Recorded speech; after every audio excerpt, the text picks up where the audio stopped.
জি sir. এই operator কাহিনী স্যারে খুলে কর। স্যার মুন্না স্যার ঠিকই বলছে। মেশিনে বসলে পোলাপানের সাথে আটা দেয়। আর স্যার কোনো ঘন্টা কাজ ঠিক মতো করে না। টার্গেটের কথা টার্গেট একটা দিন ফিল আপ করে না। আসসালামু আলাইকুম স্যার। ওয়ালাইকুম আসসালাম। আসসালামু আলাইকুম স্যার। ওয়ালাইকুম আসসালাম। কি হয়েছে, তুমি এই কাজ নিয়ে মোড়ামুড়ি করতেছো কেন? স্যার এই কাজটা না অনেক ক্রিটিক্যাল, আমি না বুঝতে পারতেছি না। ও এই কাজটা এইভাবে ধরো তাহলে হবে, পারবো তুমি করো। স্যার আপনি আমার গায়ে হাত দেন কেন? এমনি বুঝাই দেন। এই, তুই কি কস? আমি তোর কখন গায়ে দিলাম? আমি তো তোর কাজ বুঝাই দিলাম। কাজ ভালো করে বুঝাই দেন, আপনি গায়ে হাত দিয়ে কাজ বুঝাই দেন কেন? তুই তো মান সম্মান খাবি রে। আসো জি স্যার। এদিকে আয়। এই ঘন্টা টার্গেট দেয় কত? স্যার টার্গেট ফিল আপ করতে পারে না, ঘন্টা 30 পিস দেয়। ওরে রাই খেলা আপনি ওরা বাদ দিয়ে দেন। হ্যাঁ বাদ দিয়ে দেওয়া লাগবো। এই শোন, জি স্যার। ও ঘন্টা কত পিস টার্গেট দেয়? আমার ঘন্টা ঘন্টা আমার চেম্বারে হিসাব দিবি, ওকে স্যার। মনে থাকবো? জি স্যার। আরে এই মেয়ে, তুই এদিক টাকা। তোর দিমাগ কেমনে কমাইতে আমি দেখতেছি, রাখ কাজ কর।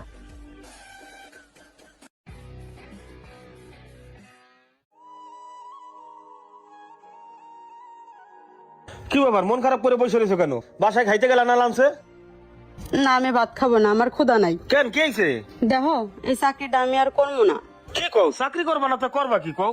এদিকে ঘর ভাড়া রয়েছে 2 মাসের বাকি, পোলার স্কুলের বেতন বাকি রয়েছে। শোনো একটু কষ্ট করে ঈদ পর্যন্ত করো, এরপর একবারে দেশে চলে যাবা। কি কমো? পিএম স্যার আমার গায়ে হাত দেয়, আমার সাথে কেমন ব্যবহার করে বিষয়টা আমার ভাল লাগে না। তা গার্মেন্টসে চাকরি করলে একটু সহ্য করতে হয়। গার্মেন্টসে তো তুমি একলা না, আরো মাসি তো চাকরি করে। তুমি মন খারাপ করো না, তোমার জন্য আমি রুটি কলা নিয়ে আসতেছি। আচ্ছা ঠিক আছে, নিয়ে আসো। আচ্ছা বসো। দেখ আয় আমির, জি স্যার। এদিকে আসো। স্যার বলেন।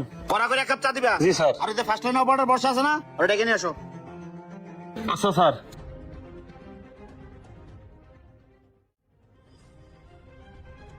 স্যার আমারে ডাকছেন? হয় এখানে দাঁড়াও। এক কাজ করো আমির, তুমি যাও। আমি যাব মানে স্যার? যাও, যেতে বলছি যাও। আরে গেটটা লাগাই দিয়ে যাও। আচ্ছা ঠিক আছে স্যার। দাও লাগাই দাও। এই বসা, তুই তো রাগ করিস কেন? শোন, এই আমার দিক টাকা। তোর বেতন কত রে? 11,000। তোর বেতন বাড়ায় 15,000 করে দেবো না, আর তোর লাইনের সুপারভাইজার বানাই দেবো না, ঠিক আছে? তোর যে পিয়ন জামাই তোর খাওয়াইতে পারে ঠিক মতো? সামনে সিনেমা হলে সিনেমা লাগাইছে দরদ সাকিব খানের, সেই ছবি। দুজনে সিনেমা দেখবো আর বাইরে রেস্টুরেন্টে খাবো, ঠিক আছে? একটু মানে সময় টময় দিবি। এদিকে আরে শোন, এদিকে।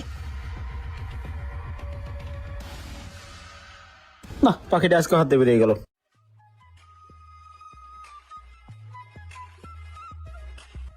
স্যার আসসালামু আলাইকুম, স্যার আসতে পারি? ওয়ালাইকুম আসসালাম। হ্যাঁ আসতে পারো। কি হয়েছে বলো? স্যার জরুরি একটা কথা ছিল। তোমার কোনো কথা থাকলে তুমি পিএম স্যারের সাথে কথা বলবা। তুমি আমার চেম্বারে আসছো কেন? স্যার পিএম স্যার আমারে খুব খারাপ খারাপ কথা বলে, সুযোগ পেলে আমার গায়ে হাত দেওয়ার চেষ্টা করে। আর আমি যদি প্রতিবাদ করতে যাই তাহলে বলে আমাকে চাকরি থেকে বের করে দেবে। আমার জামাইকে হুমকি দেয়, তাকে ওনাকে চাকরি থেকে বের করে দেবে। আর স্যার পিএম স্যারের জন্য কোনো মেয়ে ফ্লোরে টিকতে পারে না। আপনি একটু খোঁজ নিয়ে দেখেন স্যার। আচ্ছা শোনো, আমার অনুমতি ছাড়া তোমাদেরকে চাকরি থেকে বাদ দিতে পারবো না।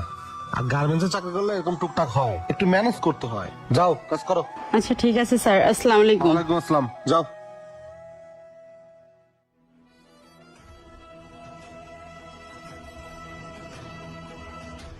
বর্ষা কি কাজ বুঝতেছো না? বুঝাই দেবো। কামড়গুলো কি? সুযোগ পেলে আমার গায়ে হাত দিস, তোর চাকরি করবো না আমি। এই তুমি গায়ে হাত তোলা কেন? স্যার আপনি জানেন না। আয় তুই চুপ থাক, আমি কইতাছি। স্যার অপারেটর ফালতু অপারেটর স্যার, 2 মাস ধরে কাজ পারে না স্যার, 2 মাস ধরে বসে বসে বেতন দিতেছে স্যার। স্যার আর বাইর করে দেন স্যার। তুই আর তোর জামাই দুইটারে বাইর করতে রাখ। আয় শোন এদিকে আয়। জি স্যার। এই অপারেটর কাহিনী স্যারে খুলে কর। স্যার মুন্না স্যার ঠিকই বলছে। মেশিনে বসলে পোলাপানের সাথে আটা দেয়। আর স্যার কোনো ঘন্টা কাজ ঠিক মতো করে না। টার্গেটের কথা টার্গেট একটা দিন ফিল আপ করে না। তাহলে তো চাকরি থেকে বাদ দেওয়া উচিত নাকি? জি স্যার। হ্যাঁ জি। হালার তো হালার। বাইরে অফিস থেকে সোজা বের হয়ে যাবে। মুন্না সাহেব আপনার চামচা তো চলে গেল, আপনার কি হবে? হেই! আপনাকে উচিত এই ফ্লোরের জুতার মালাতে ঘুরানো। আপনার সম্মানী ব্যক্তি, তাই বেশি কিছু বললাম না। এরা গার্মেন্টসে চাকরি করতে আসে 2টা টাকার জন্য। আপনি সেই সুযোগটা তাদের সাথে খারাপ ব্যবহার করেন, শরীরে হাত দেন, নোংরা প্রস্তাব দেন। ও আপনার নামে আগে কমপ্লেন দিছিল, আমি সিসি ক্যামেরা চেক করে সবকিছু দেখছি। আপনার ঘরে কি মা বোন নাই? আজকে যদি ও আপনার বোন হতো আপনি কি করতেন? স্টুপিড কোথাকার। শুনেন, আমি আপনাকে আর একটা সেকেন্ড এই ফ্লোরে দেখতে চাই না। এখন আমার এই ফ্লোর থেকে সোজা বের হয়ে যান। Get lost. স্যার এই সমাজে কালো হয়ে জন্ম নিলে মানুষ অবহেলা করে, আর সুন্দর হয়ে জন্ম নিলে মানুষ ব্যবহার করতে চায়। তাহলে আমরা কোনটা হয়ে জন্ম নেব? তাহলে আমাদের মেয়ে হয়ে জন্ম নেওয়াটাই কি অপরাধ বলেন স্যার? তোমার সমস্যাটা আমি বুঝতে পারছি। তোমার স্বামীকে আমি সুপারভাইজারের দায়িত্ব দিচ্ছি, ঠিক আছে? আচ্ছা ঠিক আছে স্যার। আচ্ছা, আর কোনো সমস্যা হলে আমার চেম্বার আসো, ঠিক আছে? তুমি নির্দ্বিধায় কাজ করো, কাজ আচ্ছা। করো।